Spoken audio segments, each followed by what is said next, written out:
everyone, and welcome back to my channel. My name is Pug Crescent, and today I'll be going over how to avoid bad trades in Wild Horse Islands. So I got this idea for a video when recently I got a trade that ended up not being very great. It was kind of bad. Not because the things I got out of the trade were bad, but because the trade was just all over the place. One day I was trying to get this horse, the next time she was wanting me to get this, and then the next I was buying an 8,000 coin horse that was not worth 8,000 coins. So that's where this idea came from. I just realized that maybe I could help myself a little bit by making this video, and hopefully I could help you guys too. So with that, let's get into how to avoid getting bad trades in Wild Horse Islands. So the first one I'm going to be going over is don't pity trade.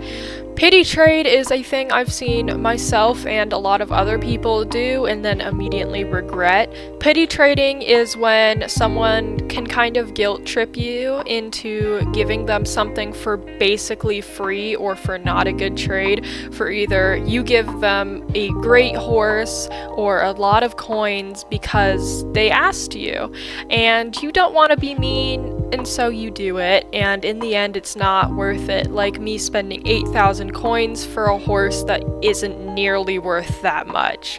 So that is kind of the first thing I wanted to go over. Just try and avoid pity trading whenever possible, as it can be really bad for you and maybe even for the person doing it, because the person doing it, if you let them do it, they're probably going to do it again.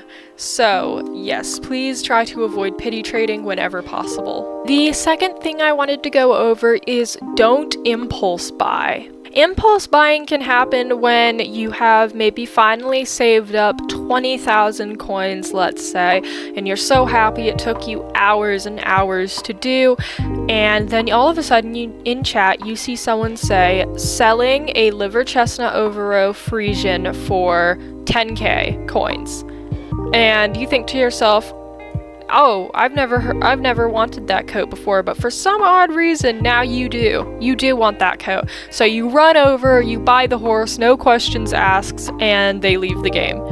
And then most of the time you feel instant regret because you just did an impulse buy for something that either could have been way less, you could have maybe talked to the person selling the thing and gotten it for less, or you would have just realized you don't want it and you were saving that 20k for a horse auction coming up next week. Impulse buying almost never works out in your favor, and it almost always doesn't go very well. So definitely try and avoid impulse buying when you can. The third thing I want to go over is have a budget of either coins or horses that you are willing to spend on a trade. So if you know that someone online is selling a liver chestnut overo Frisian, have a budget number of horses or coins that you are willing to spend that you will not go over, and if the seller wants you to go over, you will back out of the trade because you don't want to end up getting a trade that you're disappointed with. So a budget could look like, I'm going to give them these 6 horses, 2 of which are event horses for whatever horse they're offering. Or coins could look like, I am willing to spend up to 20,000 coins on this horse, but nothing else. And again, if the seller asks you to go above that or says it's unfair for them, or they just don't like it, just back out, because someone else is going to have that is going to be happy with your offer. It might just take longer. So yeah, don't get pressured into like, oh, I need to do this trade because no one else in the server has this. I don't know if I'll have someone who has this in the same server. So just wait on it. If they don't like the trade, you will get it eventually. Okay, the next tip I am going to tell you isn't really how to avoid a bad trade, it's more how to get a good trade. So one of the tips that I like to say is try to be a little bit picky when someone is offering for a horse of yours. Now, you don't want to be too picky that it scares them away, obviously, but if they put in horses that you genuinely dislike and don't want, again, going back to pity, only pity accepting, don't say it's fine. Try and get them to switch the horses, and if they don't, it's okay to feel a little bad for them, but don't feel so bad that you actually give them the offer, because that wouldn't be very good.